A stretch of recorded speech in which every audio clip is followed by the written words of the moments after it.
ladies and gentlemen, let's get into your Eagles and Patriots. Obviously, the Eagles are your NFC champions from last year, coming back to make another statement.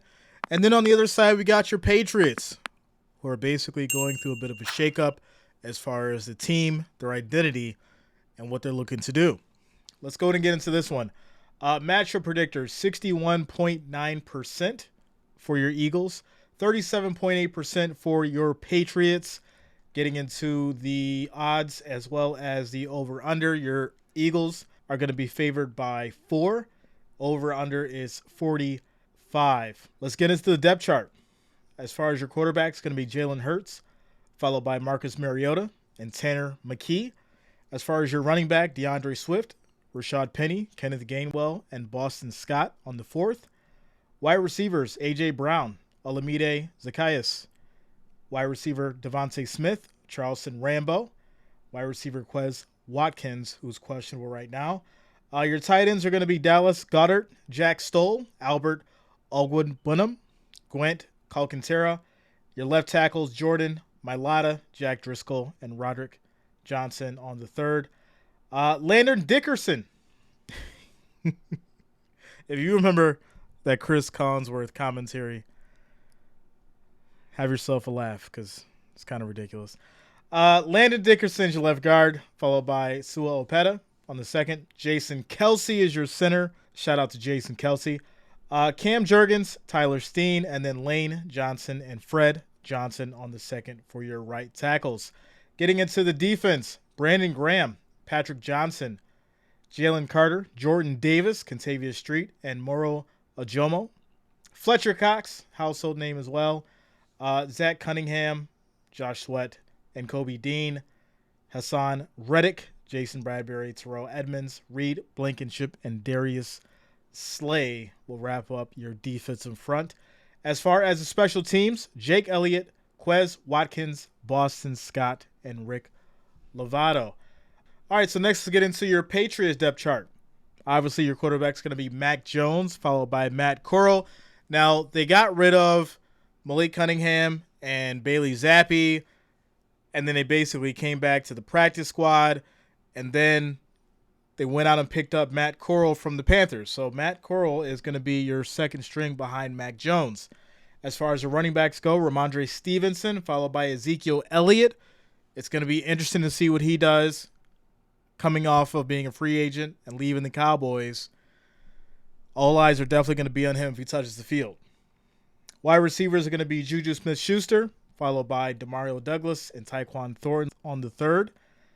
Wide receiver Devontae Parker, Keyshawn Butte, and Trey Nixon. Kendrick Bourne, Matthew Slater on the 2nd. As for your tight ends, Hunter Henry, Mike Gesicki, Pharaoh Brown, left tackle Trent Brown, Calvin Anderson, Tyron Wheatley Jr., and Badarian Lowe on the 4th. Left guard Cole Strange, Antonio Mafi, center David Andrews, followed by Jake Andrews.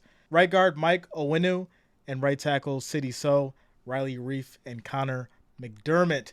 Getting into the defense, Dietrich Wise Jr., Davin Gacho, Lawrence Guy Sr., Matthew Judon, Juwan Bentley, Jelani Tavai, Josh Uche, Jonathan Jones, Kyle Duggar, Jabril Peppers, and Christian Gonzalez, followed by your special teams, Chad Ryland, Bryce Behringer again, Marcus Jones for your punt return, kick return, and then Joe Cardona for your long snapper.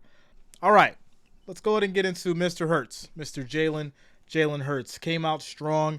And this, I've been talking about this for so long. You want to have a quarterback who's consistent, right?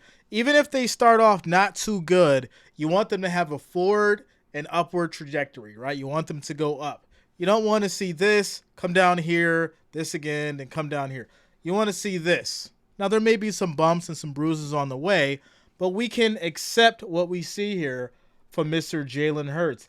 Obviously started off in the 20 season with 1,061 yards, followed by 21, 3,144 yards, and then the 22 season with 3,701 yards. Each year he's increased on his touchdowns, 6, 16, 22. Interceptions were 4, 9, and 6, which is not bad at all. QBR went from 33 to 54 to 68. So Jalen Hurts is the man in Philadelphia. He is the man in Philadelphia. I'm expecting to see him have an even better year going into this year. And I'm going to be honest with you. There's only a few teams, maybe 4 teams, that I really see that can potentially take control of the NFC. And obviously, these Eagles are one of them. So obviously, with Jalen Hurts on the offense, you've got DeAndre Swift, A.J. Brown, Devonta Smith, Quez Watkins. Listen, this offense is ready. These guys are high-powered, ready to go. And without a doubt, they have the chemistry that they've already built on last year. And it's just going to get better for these guys. They're going to come out more hungry. They've already got a taste of what winning is. And it's really hard for a team to lose that going into that next season, especially coming off getting to the Super Bowl and not being able to win it, even though it was only by 3 points. And you could say it really could have went either way because, listen, I've said time and time again, last year there wasn't really one dominant team that everybody was afraid of. It was a bunch of different teams who did great, and then the best team won, but there wasn't one specific team that was super dominant that everyone's going to have a hard time playing. And I think this year, it's probably going to be the same. KC's having their challenges and their issues. So is the Bills. NFC, you've got the 49ers with the questionable quarterback situation. And yes, I'm a believer in Brock Purdy, but it's still a little shaky right now to see what his trajectory is going to be. Obviously, you got Dallas, you got the Giants. There's so many different things that we can look at. But right now, as far as your solid team in the NFC, it's going to be the Eagles. All right, getting into the New England Patriots. It's been one of those situations where you look back at what Mac Jones had did and how he showed promise in 21. And it's you know what? This may be Bill Belichick's guy. This may be the quarterback that can fill Tom Brady's shoes. Unfortunately, it just doesn't look like he's that man. I'm not saying that he can't develop and can't become better to be that person. Right now, you're running into the inconsistency problems. 288 completions on 442 attempts. He did have a good completion percentage at 65, but his yards were only at 2,997.